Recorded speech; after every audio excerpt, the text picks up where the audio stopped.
वालेकुम फ्रेंड्स।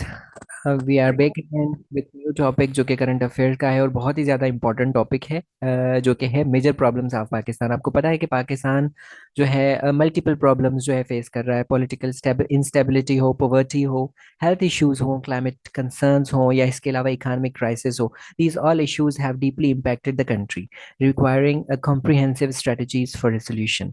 तो इसको हम मजीद एक्सप्लोर करेंगे और सारी जितने भी हमारे मेजर प्रॉब्लम्स हैं उनको सारे जो करंट सिचुएशन है उसको फैक्ट्स एंड फिगर के साथ जो है हम जो है प्रेजेंट करने की कोशिश करेंगे, ताकि आप उसके नोट्स बना सकें और अपडेट कर सकें अपने एग्जिस्टिंग नोट्स को। So let's start.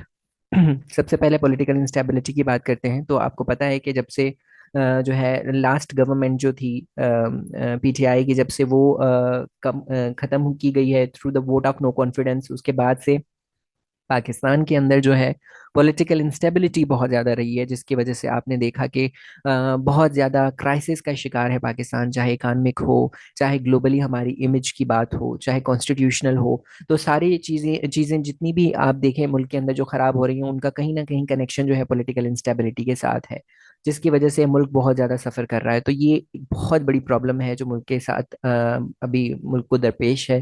आपको पता है सबसे पहले तो इसकी वजह हम जानते हैं, तो वो ये है कि अनसर्टेनिटी बहुत ज़्यादा होती है।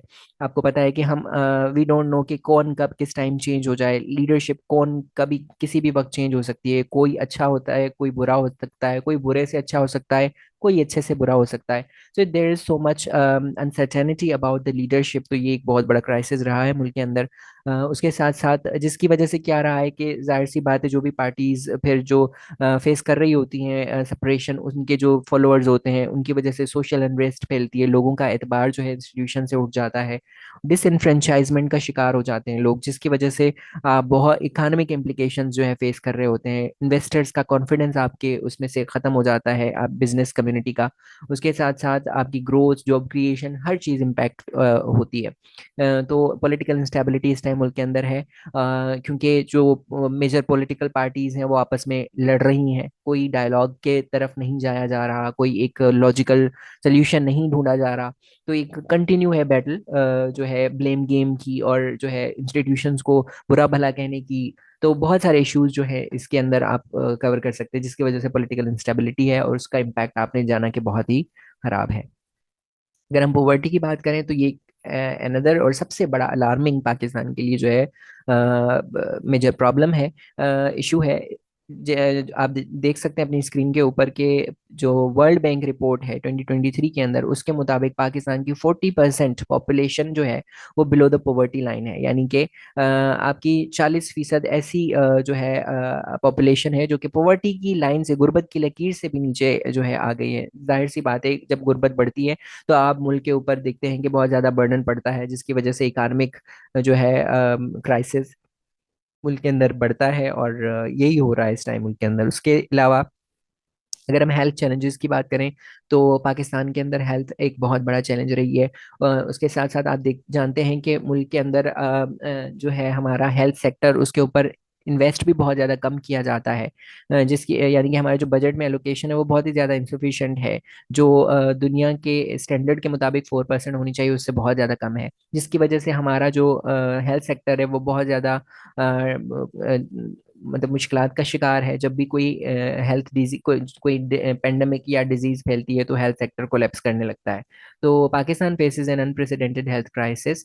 आप जानते हैं कि पाकिस्तान जो है फिफ्थ मोस्ट पॉपुलस कंट्री है इन द वर्ल्ड, लेकिन उस तरीके से उसके ऊपर जो है इन्वेस्ट नहीं किया गया इन चीज़ों को और फैक्टर्स को मद्देनजर रखते हुए। अगर world bank, world health organisation की रिसेंट रैंकिंग रैंकिंग देखें तो Pakistan is standing at 124th out of 169 countries. तो ये एक अलार्मिंग सिचुएशन है पाकिस्तान के लिए। तो करंट सिचुएशन आप यहाँ से बिल्कुल ये फैक्ट लेके आप अपनी जो है अपडेट कर सकते हैं फैक्ट फाइल के साथ साथ। क्लाइमेट इश्यूज आप जानते हैं, 2022 के अंदर हमारा जो फ्लड्स थे उन्होंने कितनी बड़ी तबाही पाकिस्तान के अंदर मचाई। उसके साथ साथ आप जानते हैं कि Pakistan has been ranked 8th most vulnerable country to climate change in the global climate risk index report 2023। तो जो ग्लोबल रिस्क इंडेक्स की रिपोर्ट है उसके अंदर हम जो है आठवें सबसे ज़्यादा वल्नरेबल कंट्री हैं, जो कि क्लाइमेट चेंज के असरात जो है जिनके ऊपर आते हैं। उसके साथ साथ आप जानते हैं डिफोरेस्टेशन की वजह से हमारा क्लाइमेट चेंज और ज़्यादा हम एडिशन करते जा रहे हैं अपनी इंजरीज में। और इन्वायरमेंटल पोल्यूशन है, ग्लेशियल मेल्टिंग, हमारी रैपिड मेल्टिंग शुरू हो गई, जिसकी वजह से हम वाटर स्कैरसिटी में चले गए हैं। इसके साथ साथ आप जानते हैं कि क्लाइमेट के इश्यूज की वजह से हमारा इकोनॉमिक लॉस भी होता है, यानी कि जो हमारे फ्लड्स आए हैं 2022 के अंदर, तो हमारा हैवी इंफ्रास्ट्रक्चर जो है डैमेज हुआ, हमारा रेलवे ट्रैक डैमेज हुआ। आपने देखा कि घर लोगों के तबाह हो गए, एग्रीकल्चर आपका तबाह हुआ, जिसकी वजह से क्या हुआ कि इकोनॉमिक एक कलेक्टिव लॉस हुआ, जिससे अब तक हम रिकवर नहीं कर पाए हैं। अगर हम इकोनॉमिक क्राइसिस की बात करें, तो जितने भी हम फैक्टर्स अब तक डिस्कस कर चुके हैं, जितनी भी प्रॉब्लम्स डिस्कस कर चुके हैं, वो सारी प्रॉब्लम जो ऐड कर रही होती हैं वो इकोनॉमिक क्राइसिस को ऐड कर रही होती हैं।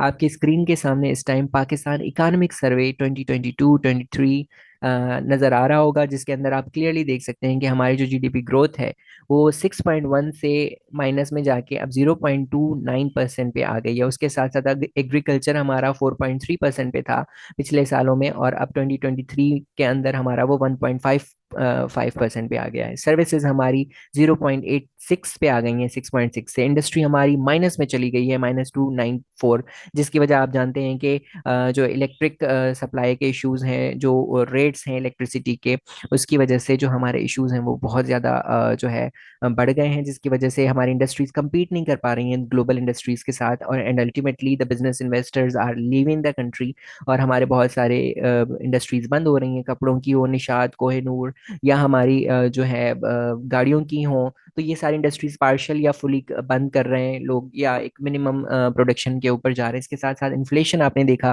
कि 29.2% एक हाईएस्ट इन्फ्लेशन रिकॉर्ड की गई, जो कि पहले 2022 के जो सर्वे आए थे उसके अंदर 11.3% थी। तो इन्फ्लेशन भी बहुत ज़्यादा बढ़ी। ये सारा आप जितना भी डेटा देख रहे हैं, ये इकोनॉमिक सर्वे है पाकिस्तान का, अकॉर्डिंग टू ऑफिशियल डेटा हमने यहाँ पर लिखा हुआ है। उसके साथ साथ इसका इम्पैक्ट अगर हम जाने, तो बिजनेस के क्लोजर्स जैसे मैंने डिस्कस किया वो हुआ है, उसके साथ साथ कॉस्ट ऑफ लिविंग बढ़ी है, इन्फ्लेशन बढ़ी है। तो ये सारी चीज़ें भी आ जाती हैं हमारे मेजर प्रॉब्लम्स में।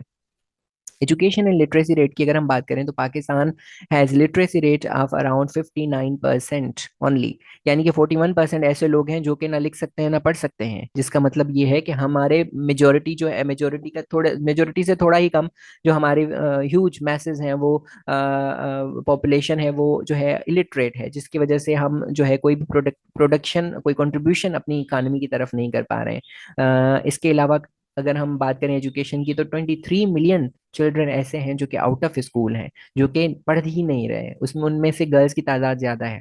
जेंडर डिस्पैरिटी है, उसके साथ साथ क्वालिटी ऑफ एजुकेशन आपको पता है कि बहुत ही ज़्यादा ख़राब है। हमारा कंटेंट जो है, हमारा जो कॉन्टेक्ट, हमारा जो बुक्स हैं वो बिल्कुल भी क्वालिटेटिव नहीं है, और उनके अंदर जो पढ़ाया जा रहा है वो बिल्कुल भी हमारे जो जॉब मार्केट है जो कि उसके साथ रेलेवेंस नहीं रखता है। तो क्वालिटी ऑफ एजुकेशन भी पुअर है, उसके साथ इलिटरेसी रेट भी ज़्यादा है। अगर हम आगे बढ़ें, तो नेशनल सिक्योरिटी और रीजनल कन्फ्लिक्ट से भी पाकिस्तान बहुत ही ज़्यादा एक घिरा हुआ है, चाहे वो टेररिज्म हो, मिलिट्री डिफेंस के प्रोजेक्ट्स हों, या रीजनल कन्फ्लिक्ट्स हों, इनके अंदर पाकिस्तान बहुत ज़्यादा प्रॉब्लम फेस कर रहा है। अगर हम रीजनल कॉन्फ्लिक्ट्स की बात करें, तो India and Afghanistan are proving to be the tough rivals और tough neighbours in the coming years. मजीद इनके ऊपर जो है हमारे साथ जो है इनके साथ कन्फ्लिक्ट में आ सकते हैं, स्पेशली अफगानिस्तान के साथ, ड्यू टू द टेररिज्म जो कि रिवाइवल हुआ है। और अभी आपने रिसेंटली देखा कि चाइना के जो 6 लोग थे उनके ऊपर अटैक किया गया, उनको मारा गया, जिसकी वजह से जो टेररिज्म है वो एक एक्सट्रीम अपनी जो है पोजीशन ले रहा है, एक्सट्रीम पिक्चर दिखा रहा है, जो कि हमारे मुल्क के आने वाले फ्यूचर के लिए बहुत ज़्यादा ख़राब हो सकती है। और उसके साथ साथ ये भी हमारे एक इकोनॉमिक जो है क्राइसिस को एड कर रही होती है, क्योंकि सीपेक से रिलेटेड जो भी काम है वो हमारा चाइना चाइना के साथ अच्छे रिलेशन के ऊपर डिपेंड करता है। If that is deteriorating, then it will definitely aid to the injuries and will cost the CPEC somehow. So that is very important कि हम इस चीज़ को भी हल करें। It's very important to resolve such issues, जैसे कि टेररिज्म का हो गया, उसके साथ रीजनल कॉन्फ्लिक्ट्स हो गए हमारे, उनको सॉल्व करना, ये मेजर प्रॉब्लम्स में आ रहे हैं। उसके साथ आप जानते हैं कि जैसे ही आपका टेररिज्म बढ़ रहा है, रीजनल कॉन्फ्लिक्ट्स बढ़ रहे हैं, उस तरीके से मिलिट्री की जो प्रेजेंस है वो भी बहुत बड़ी है, उनके काम में भी बहुत ज़्यादा एक दुगना इजाफा हो रहा है, जिसकी वजह से बहुत ज़्यादा बजटिंग और हमारा जो इकानमी है वो भी उससे जो है इम्पैक्ट हो रहा है।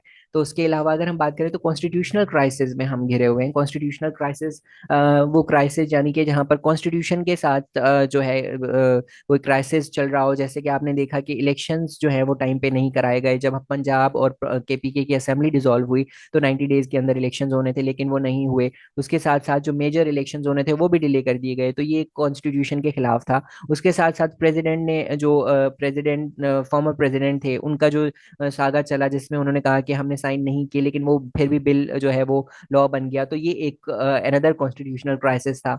इलेक्शन कंट्रोवर्सीज, रोल की बात आ जाए, या जो है जो सीट्स हैं उनके एलोकेशन की बात आ जाए, जो फीमेल सीट कोटा है उसकी बात आ जाए, तो बहुत सारे इश्यूज हैं कॉन्स्टिट्यूशनल क्राइसिस को एड कर रहे होते हैं।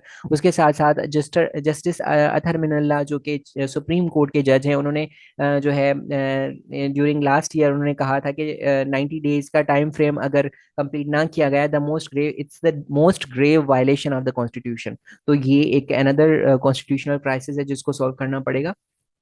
तो ये सारे बहुत आपने देखे कि कंट्रोवर्सीज चाहे इलेक्शन को लेके हों, चाहे वो जो है आपके डिफरेंट डिलेज जो हैं इलेक्शंस के उसको लेकर हों, ये एड कर रही हैं पॉलिटिकल टर्मोइल को। ये जन्म दे रही हैं सोशल अनरेस्ट को, और ग्लोबल कंट्रोवर्सीज बन रही हैं। हमारा जो नाम है वो बहुत ही ज़्यादा स्ट्रेन होता जा रहा है in the international global world. और हम देख रहे हैं कि इसकी वजह से हमारा इकोनॉमिक लॉस हो रहा है, हमारा इमेज खराब हो रहा है, और इंटरनली हम लोग डिवाइड हो रहे हैं। तो ये वो सारी प्रॉब्लम्स थी जो आज हमने डिस्कस की।